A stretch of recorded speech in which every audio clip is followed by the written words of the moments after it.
Greetings and welcome my friends. This is the play guide for the Golden Child, the deck we showcased in yesterday's video. It's a 5-color deck featuring some new cards from Murders at Karlov Manor. Here we start with a 2-lander, a bad one at that. Our earliest play will be on turn 5. Note that if one of our lands had been a broker's hideout, we could potentially keep this hand. We could fetch the hideout from the grave using the adventure part of the virtue. Taking the mulligan gets us a slightly better hand. We will have the mana for the invasion, which can fetch us 2 planes to be able to play out the sunfall. It will be a slow line, but I like it. This is a keep. With this deck, don't be afraid to take a mulligan, especially if you get a hand with a lot of mana hungry cards. Play it more like a combo deck, we're looking for specific pieces.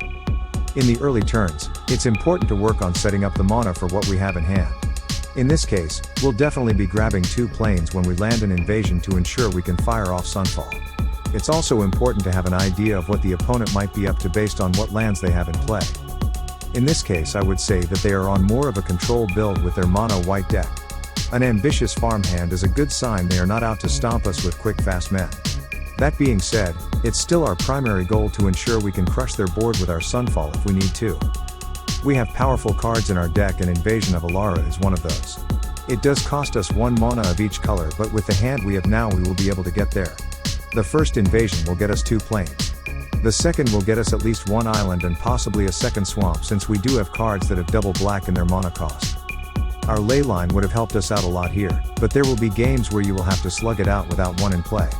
In fact, from experience so far, only about 25% of games do we get 1 at the start. Being able to have a line of plays that keeps us in the game is critical.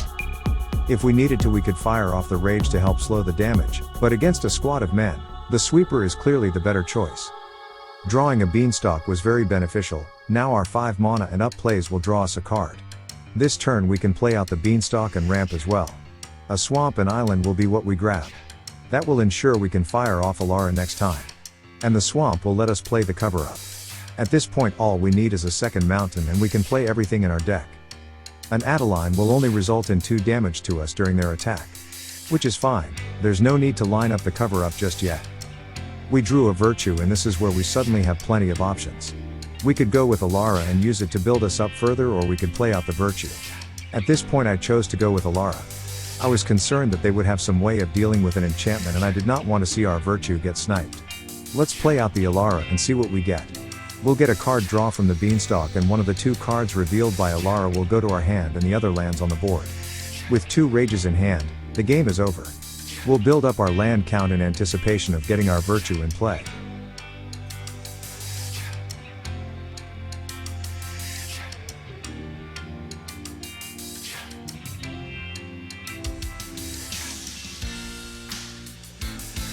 Ladies and sharp men, there's the reason I chose not to drop the virtue. They could easily have taken it out with their lore, and they are actually about to help us out.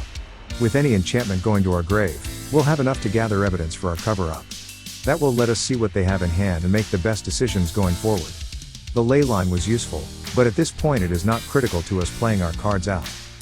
Cover up with evidence gathered to be able to remove lore and from this game forevermore. We'll get the benefit of seeing what they have in hand and what is in their deck. That's one of the reasons we're playing cover up over other board wipes. Information is very useful. We'll know if it'll be safe to play out our virtue or if we might have to wait a bit longer before doing so. A hand full of sunfalls is not going to hurt us at all. And now we wipe lore and away for the rest of the game. The rest of their deck is farewell and very good cheap men. We can't drop our virtue now, but if we could have, that would have been the play. Let's transform our incubator token and use it to flip our Alara. We could use it to drop their life total to 10, but we'd still be short of a lethal rage. Meanwhile, flipping Alara can give us the edge we need to finish the game. We will draw 3 cards, 2 from Alara and 1 from Beanstalk. Destroy 1 permanent, this even includes lands. Add 3+1/+1 counters to a creature we control. And we'll copy any permanent of ours that we'd like. In this case I chose to copy a plains. The more lands we have, the better.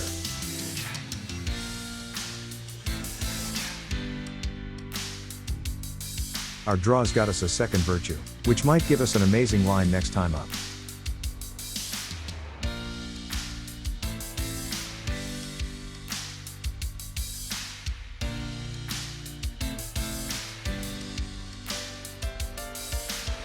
For now we'll end the turn with more ramp.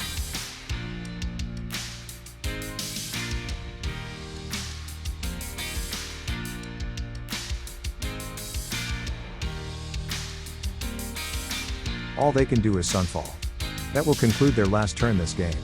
We should have enough to snipe their life total to 0 on our next turn. GG's. The turn has to begin with playing out our virtue.